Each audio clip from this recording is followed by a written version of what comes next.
Today, we're pulling back the curtain on YouTube earnings. We're going to zero in on the one metric that really decides if a creator's blood, sweat, and tears turn into actual money. It's the one number that honestly explains just about everything.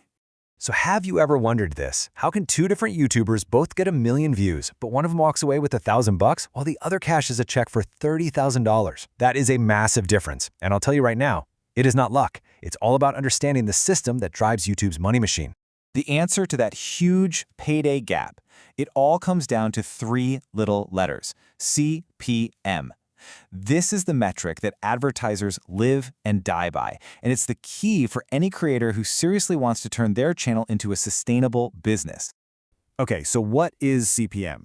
It stands for cost per mil, and mil is just a fancy Latin word for 1,000. Put simply, it's the price an advertiser is willing to pay for 1,000 ad views on your video. And here's the part you really need to get. CPM is the gross number. It's the whole pot of money before YouTube takes its slice. And that leads us to a super important distinction. CPM versus RPM. You gotta know the difference. Think of it like this. CPM is what the advertiser pays, but RPM, revenue per mil, is what you, the creator, actually see hit your bank account after YouTube takes its 45% cut. So RPM is your reality, but knowing all about CPM is how you can change that reality for the better. All right, so how do you actually make your CPM go up? It really boils down to 2 incredibly powerful levers you can pull: where your audience lives and what your videos are actually about. Let's dig into geography first. Geography is, without a doubt, the single biggest factor. I mean, just look at this. It's wild. An advertiser will pay over $36 to reach 1,000 viewers in Australia, but less than $1 for those same 1,000 viewers in India. The reason is pretty straightforward. Advertisers pay way more to reach people in countries with a lot of spending power, like the US, the UK, and Canada. The second big lever is your niche. Now let me tell you, in the eyes of advertisers, not all topics are created equal. Not even close. A channel about personal finance, whoa, it can pull in a CPM anywhere from $15 to $50. Now compare that to a music channel. It could be getting millions and millions of views, but only see a CPM of around $1.36. So what gives? Why the huge difference? It all boils down to one simple concept: purchase intent. Think about it. Someone watching a video on the best credit cards for travel is probably thinking about getting a credit card, right? A bank is willing to pay a fortune for that person's attention. But someone just listening to a music video, probably not looking to make a big purchase.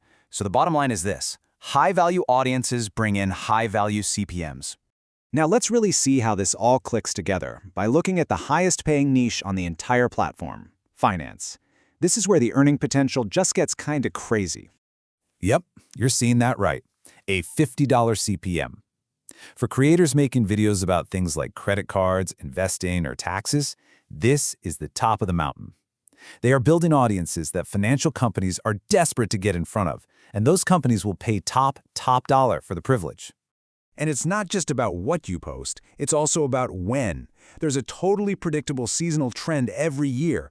Q1 is always the slowest because ad budgets just got reset. But Q4, oh, that is the big one.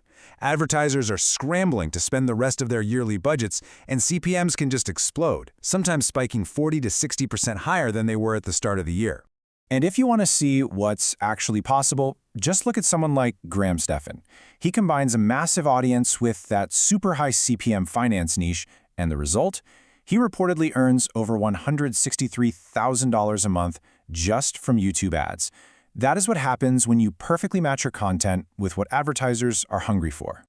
Okay, a quick reality check though. Let's talk about YouTube Shorts. Look, Shorts are an incredible tool for discovery and growing your audience, but they play by a completely different set of rules for making money.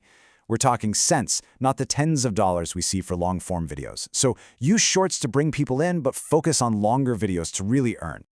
Okay, so we've covered the why and the what. Now for the fun part, the how.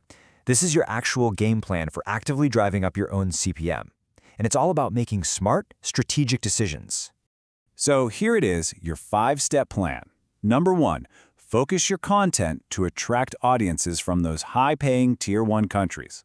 2, pick topics with high purchase intent. 3, make your videos longer than 8 minutes. This allows YouTube to put in more ad slots. 4, always keep your content clean and ad-friendly. And finally, number 5, plan your biggest video releases to build momentum right into that Q4 gold rush. At the end of the day, here's what it all means. Your YouTube earnings are not some random number spit out by an algorithm. Your CPM is a direct reflection of the strategy you build. It's all about the audience you choose to serve and the value you provide to them, which in turn is value for advertisers. So now you know the formula. Target a high-value audience in a high-value niche. The only question left is, what community are you going to choose to build? That's all for this one.